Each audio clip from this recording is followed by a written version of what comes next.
करें, हमारे चैनल को सब्सक्राइब कर बेल आइकन। मुस्तफा के नाम कीजिए, मुस्तफा के नाम कीजिए। आए लोगों, यकीनन मुकद्दर वाले हो, आओ देखो कितने मुकद्दर के धनी और आप है क्या ये महान पवित्र सभा में उपस्थित है।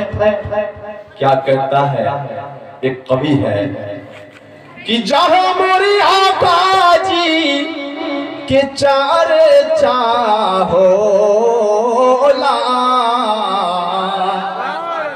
अरे जहां मोरे नबी जी के चार चाहो ला, वही जगह नूर के पार खा हो ला। जहां प्यारे नबी की जिक्र सजाते, जिक्र की महफिल सजाते हैं, प्यारे नबी का चर्चा होता है, यकीन जानो वहां रहमत का बरखा होता। और उस बरखा में नहाने वाला बड़ा भाग्यशाली इंसान मनुष्य होता है जो सिमट के उमट के आता है। वही आता है जिसे आका बुलाते हैं। मैं चल के वो मुकद्दर वाला है जो इस महफिल में पवित्र सभा में आता है। वही आता है जिन्हें आका बुलाते हैं। वो कभी आ नहीं सकता जिसे आका न बुलाए। इसी धरती पे आने वाला एक लाल आया है, बड़ा ही बेमिसाल आया है। हम आए तो रोए मगर वो आते आते मुस्कुरा दिया है। मैं चल के बोलो, हम आए तो रोए मगर वो आने वाला आया तो सबसे पहला काम किया कि मुस्कुरा दिया और सारे जग को जगमग जगमग उजाला ही उजाला कर दिया। ऐसा उजाला कर दिया कि कहने वाले कहने पे मजबूर हो गए कि स्वर्ग लगाता, स्वर्ग लगाता हलीमा तो हर द्वार हो, सगरो अजोर भाईल बा, अरे सगरो अजोर भाईल बा, अरे सगरो अजोर भाईल बा। रिम झिम पड़ा ताटेनू के फुहार हो, सगरो अजोर भाईल बा।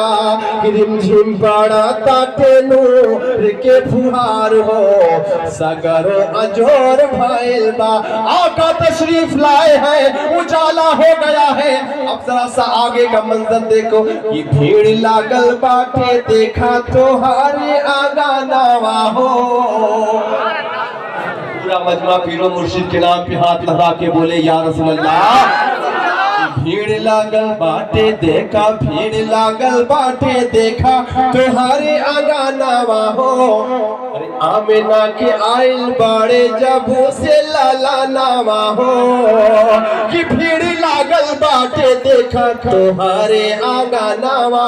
अरे आमिना के आइल बाड़े जबू से लाला नावा, कि चंदा बारी बारी, चंदा बारी बारी चूमे लीलार हो, सगरो अजोर भाईल बा, कि सगरो अजोर भाईल बा, अरे सगरो अजोर भाईल बा। रिमझिम पड़ा ताटे नूर के फुहार हो, सगरो अजोर भाईल बा। आए ईमान वालों, आओ जरा सा देखो, अपने मुकद्दर को उज्जवल करो, अपने मुकद्दर को ताबनाक करो, अपने भाग्य को उज्जवल करो और प्यारे नबी से सच्ची मोहब्बत करो। इसलिए कि हमारा आना दुनिया में एक अलग अंदाज है, मगर आमिना के लाल के आने का ही एक निराला अंदाज है। हम पैदा हुए तो सबसे पहला काम था रोना धोना, और यहीं तक नहीं बल्कि वहाँ एक और इशारा है। जब बच्चा पैदा होता है तो सबसे पहला काम ये कि वो रोता है, उसके बाद वहीं पे अजान होती है।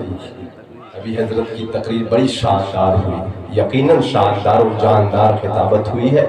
अब ये अलग बात है कि हम सुने अमल न करें। तकरीरें तो बहुत हो रही हैं, हम सुन तो रहे हैं, खूब खूब मचल रहे हैं, खूब उछल रहे हैं, अमल हो जाए तो फिर मजा आ जाए। अमल नहीं है, बस यही कमी है हम सुन्नियों की कि सुनते खूब है, नारा खूब है, चिल्लाना खूब है, मचलना खूब है, मगर अमल नहीं हो पाता है। काश अमल हो जाए तो फिर क्या पूछना है। ये जलसे जुलूस जो होते हैं इससे बेशुमार फायदे नजर आने लगे, हो रहे हैं मगर फायदे नजर नहीं आ रहे। हाँ, इतनी बात है कि इतना होने से कम ईमान तो बचा हुआ, वरना आज डगर डगर नगर नगर ईमान के लुटेरे घूम रहे हैं और हमेशा लूटने के चक्कर में पड़े हैं। मुझे यकीन है कि यहाँ के लोग कभी ढुलमुल यकीन नहीं हो सकते, कभी गुमराह नहीं हो सकते, कभी नहीं भटक सकते, इसलिए कि इस गांव में जब पीरो मुर्शिद की आमद हो रही है तो यहाँ बदअकीदा कोई नहीं रह सकता। जब रंग पीरो मुर्शिद का चढ़ जाए तो वहां अब किसी दूसरे का रंग नहीं चढ़ा कर। यही फायदा है निस्बत जोड़ लेने का, यही फायदा है मुंसलिक हो जाने का। आप लोग जो हो गए हैं मुकद्दर वाले हैं, जो बाकी है वो हो जाए, मुरीद हो जाए। पीरो मुर्शिद की आमद है, मुरीद हो जाए। तो बच्चा पैदा हुआ, रो रहा है, अभी तक चुप होने का नाम नहीं लेता, परेशान, घर परेशान, पड़ोसी परेशान, सब परेशान है। आखिर पैदा हुआ, अभी तक रोता चला जा रहा है, क्या मामला।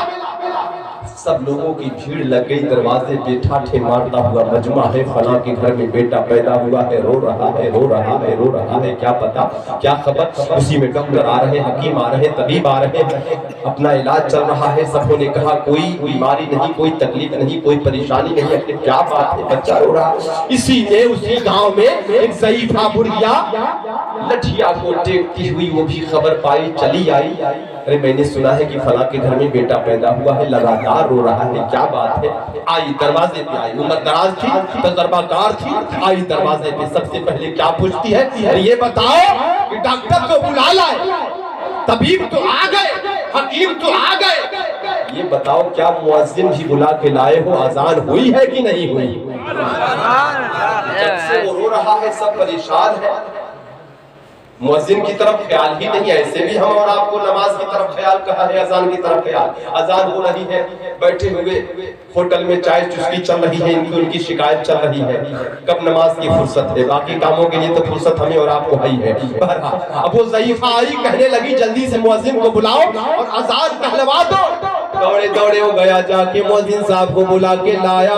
हुजूर वाला, हमारे घर में बच्चा पैदा हुआ है, तशरीफ ले चले, अजान कह दे। मुअज्जिन साहब आए, शहादत की उंगली कानों में डाल लेते, बड़े प्यारे अंदाज में अजान कहते हैं। जैसे अजान के कलमा बच्चे के कानों से टकराए हैं, बच्चा सुनने लगा है और धीरे धीरे खामोश होने लगा है, धीरे धीरे खामोश होने लगा। इसलिए कि जब आलम अरवाह में था, रब की बड़ाई सुन रहा था, अच्छी रूह की पहचान है। जब से यहाँ आया था अभी तक रब की बड़ाई सुनने में नहीं आई थी। जैसे अल्लाह की बड़ाई सुनने में आई वो खामोश हुआ, अल्लाह का शुक्र अदा किया, मौला तेरा शुक्र है, वहाँ भी था तो तेरी बड़ाई सुनने में आ रही थी, यहाँ भी आया तो तेरी बड़ाई सुनने में आ गई। अब जरा सा एक बात बताएं, पैदा हुए तो अजान हो गई, तकबीर भी कह दी गई, और जमात कब होगी। सब इशारा है, हम इंसानों के लिए सब इशारा है। पैदा हुए उसी वक्त अजान हो गई, तकबीर भी कान में पढ़ दी गई। जमात कब होगी। मस्जिद में अजान होती है तो आधे घंटे 15 मिनट का वक्फा होता है, जमात होती है। वहाँ जब बच्चा पैदा होता है अजान होती है तो जमात कब होगी। आए लोगों, इशारा हो रहा है, बंदो सुनो सुनो, ये पैदा होते होते तुम्हारी तरफ इशारा किया जा रहा है कि पैदा हुआ है, अजान हो गई। अब इंतजार की घड़ियां चलने लगी है, इंतजार की साथ सुई अपनी हरकत में आ गई है, अजान तो हो गई। और जिस दिन तू मरेगा जनाजा उठेगा, तेरे जनाजे के सामने जमात खड़ी हो जाएगी, तब तो कोई फायदा नहीं है कुछ ना। मौलाना चला ना, कितना चलेगा, चिल्ला के छाती फाड़ कपार फाड़, कोनो फर्क पड़ने वाला है। हम जहां हैं वहीं रहेंगे। पैदा हुई अजान हो गई, जमात बाकी है। पता ये चला कि अजान और जमात के दरमियान हमारी जिंदगी चल रही है। चल के बोलो सुभान अल्लाह। जो गाफिल हो अभी तक गाफिल हो, बस खाने में लगा, कमाने में लगा, खाने में लगा। अभी हजरत का रहते हैं पैसा हो चाहे जैसा हो, ये हकीकत है। खाने कमाने, खाने कमाने, आज बिरयानी बन जाए तो कल पुलाव बन जाए तो मुरक्कब बन जाए तो मुर्गा बन जाए, बस खाने में लगा है और खाकर आराम से बोगड़ा रहा है। अभी दावत हो, आज तो कसम खुदा की ये दीवानगी है, पीरो मुर्शिद की आमद की खुशी है कि इतने लोग दिख रहे हैं और अभी खाना बाकी है ना, खनवा बाकी है ना। हाँ ये ना बात है। अगर भेंट हो गया होता तो कितने लोग अभी तकिया पर जाके आराम कर रहे हैं, अभी वो भी बाकी। तो आजकल जहाँ दावत है कोई ये सब आवत है, जहाँ दावत ना है कोई आवत ना है। दावत दीजिए तो मिलाद कराइए, मिलाद कराइए तो दावत रखिए और आराम से खाता है और अकड़ता हुआ चला जाता है। ये भी नहीं सोचता कि जिसका खाए है थोड़ी देर बैठ करके गा भी दे। कबीर दास ने कहा बड़े प्यारे अंदाज में, क्या कि खा के पी के सो गयो, अरे खाए के पी के सो गयो, अरे कियो हरी से ना बात, कि खाए के पी के सो गयो। हम लोगों में तो कुछ लोग हइयो है कि खाने के बाद या नमाज के बाद आके खाते हैं, मगर हमारे हिंदू भाई तो और ही भर ची पका के भमड़ा के पड़ल बा आराम से, ओकरा कुछ पते नहीं है कि हाँ एकरा आगहू कुछ बा। हाँ क्या कहा उन्हीं लोगों से कहा कि खाए के पी के सो गयो, अरे कियो हरी से ना बात, अरे तुमसे तो पूछता भला जो जागे सगरी रात, जागे सगरी रात। हे महान इंसान, तू जिसका दाना खाता है, शुक्र नहीं बजा लाता है, उसकी गीत नहीं गाता है, माला लेकर उसका जाप नहीं करता है, तू कैसा महान इंसान है। तुमसे तो अच्छा खूकुर है। क्या कहा? हम नहीं कह रहे हैं, महान कवि ने कहा कि तोरा से अच्छा कुत्ता कुकुर कुर जो हड्डी खाता है कुर वो कुत्ता तुमसे अच्छा है कि जिसके दरवाजे पे आधी टुक्की छोटी छाटी रोटी चाटी चूटी बोटी खा लेता है, बड़ी वफादारी से सारी रात पहरा दिया करता। तोहरा से अच्छा कुकुर जो अल्लाह के रिज़्क़ को पा रहा है, आराम से बोखला रहा है और अभी तक उसको एहसास नहीं कि हाँ बंदगी भी करनी है।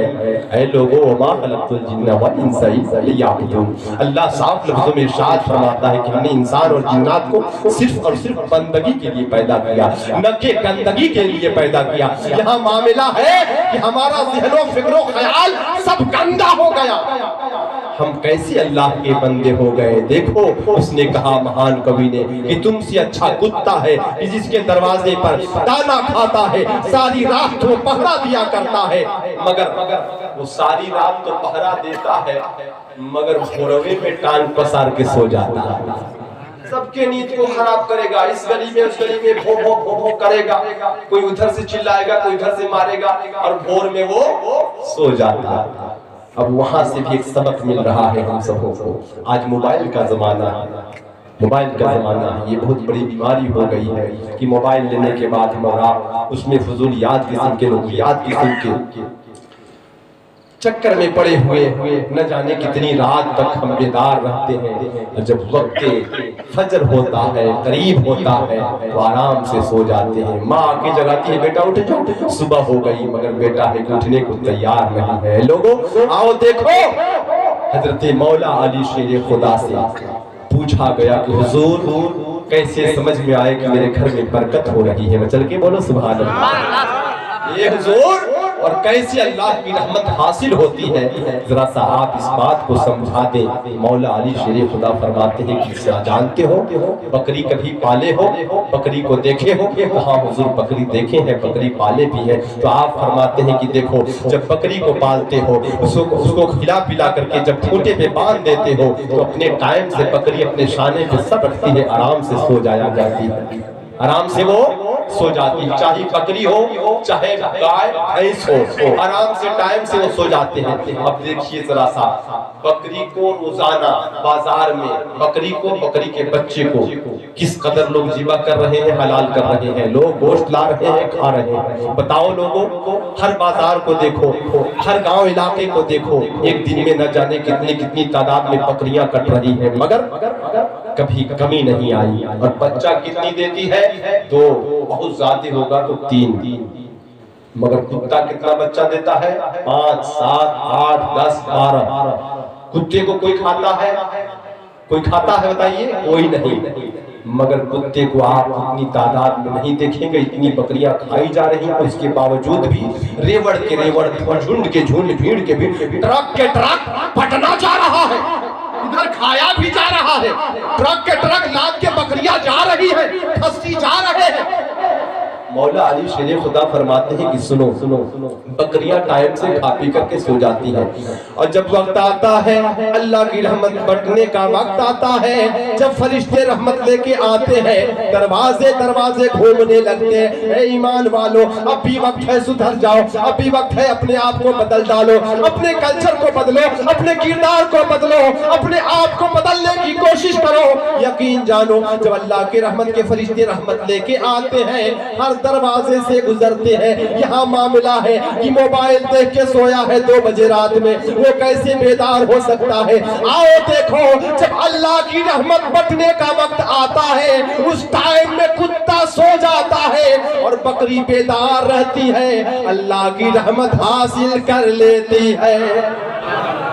अल्लाह की रहमत वो बेदार रहती है। भोर में बकरी उठ के पगड़ी में लग जाती है, या गाय हो या भैंस हो, अपने पगड़ी में लग जाते हैं। और जब अल्लाह की रहमत बढ़ती है, अल्लाह की रहमत को वो हासिल कर लेते हैं। तो बच्चा देती 2 ही है, इतना खाने के बाद भी बरकत इतनी है कि ट्रक के ट्रक लदा के जा भी रहा है और झुंड के झुंड चढ़ते हुए नजर आ भी रहे। यहाँ तो है कि सोए है 10 बजे तक, दरवाजा बंद है, अम्मा का वही हाल है, लम्मा का वही हाल है, अब्बा का वही हाल है, सबका हाल। टीवी चले, मोबाइल नहीं है तो पर्दे पे टीवी चले, गर्दा मचा रहे हैं, आराम से सो रहे हैं। 12 बजे अम्मा अलग सोई है, अब्बा अलग सोए हैं, बिटिया उधर सोई है, बेटवा उधर नाक बजा रहा है। जब आए अल्लाह की रहमत के फरिश्ते रहमत लिए हुए तो दरवाजा बंद पाए, चले गए। जिसका दरवाजा खुला था, जिस घर में नमाजी होगा, दरवाजा खोल के मस्जिद गया होगा, दरवाजा खुला होगा। मैं चल के बोलो सुभान अल्लाह। दरवाजा खुला होगा, जिसका दरवाजा खुला होगा, अल्लाह की रहमत दाखिल होगा। जब रब की रहमत दाखिल होगी तो उसके घर में बरकत ही बरकत होनी चाहिए। फिर ये शिकायत नहीं होगी, चलो पीर साहब के यहाँ, चलो मुर्शिद के यहाँ, चलो मौलवी साहब के यहाँ। जरा सा पूछा जाए कि आमद तो बहुत है, आमद तो बहुत है, मगर पैसा कहाँ जा रहा है मौलाना साहब, पता ही नहीं चल रहा। तो वही हाल है, कुत्ता बच्चा तो बहुत देता है, मगर कहाँ जाता है पता ही नहीं चलता। कुत्ता बच्चा बहुत देता है, इधर जाता है, कोई नहीं खाता है, मगर पता नहीं चलता कहाँ गया। बकरी वही बच्चा देती है। आज देखो तादाद, देखो उनके झुंड को, देखो उसके भीड़ को देखो, और देखो किस कदर उसमें अल्लाह ने बरकत डाल रखी है। अल्लाह की रहमत जब बकरी हासिल कर लेती है तो उनके बच्चों में ये रहमत हासिल हो जाती है और ये बरकतें नजर आती है। ठीक उसी तरह से आज हमारा और आपका किरदार संवर जाए, अमाल सुधर जाए, तो आज ये रोना न होगा मेरे घर में आमदनी बहुत है मगर कहाँ जाता है कुछ पता नहीं। लिहाजा बड़े मुकद्दर वाले हम और आप ऐसे धर्म में आए हैं जिस धर्म का जवाब नहीं है, जिनके बारे में उनकी किताब भी कहती है, जरा सा सुने कि बिन पग चले सुने बिन काना और कर बिन करम करे बिरथ नाना। बड़े मुकद्दर वाले जिस अकीदे, जिस ख्याल, जिस ईमान के साथ है, बड़े मुकद्दर वाले भाग्यशाली लोग हैं। क्या कहती है उनकी किताब कि बिन पग चले सुने बिन काना और कर बिन करम करे बिरध नाना। अरे आनंद रहते सकल रस भोगी और बिन बाणी बकता बड़ जोगी। उनकी किताब कहती है कि वो ईश्वर ऐसा है, वो रब ऐसा है जिसका पाँव नहीं है मगर वो चलता है। पग चले सुने बिन काना, पाँव नहीं मगर वो चलता है, कान नहीं मगर वो सुनता है। मैं चल के बोलो सुभान अल्लाह। मेरा रब ऐसा है जिसका कोई आकार नहीं है, वो नूर है, वो ज्योत है, वो प्रकाश है, वो हर जगह है। पाँव नहीं चलता है, कान नहीं सुनता है, मुंह नहीं रखता मगर बोलता है। जो कुरान शाहिद है, मैं चल के बोलो सुभान अल्लाह। फरमाने खुदा है, जो कुरान है फरमाने खुदा है। मुंह नहीं मगर वो बोलता है, आंख नहीं मगर वो देखता है। जब उनकी किताब कहती है कि बिन पग चले सुने बिन काना अकर बिन करम, हाथ नहीं मगर वो अता बोलिए करता है। हाथ नहीं मगर वो अता करता है, देता है। तो जब टांगे न हो, काने न हो, आंखें न हो, मुंहे न हो, हाथे न हो, तो फिर ये कौन खड़ा है?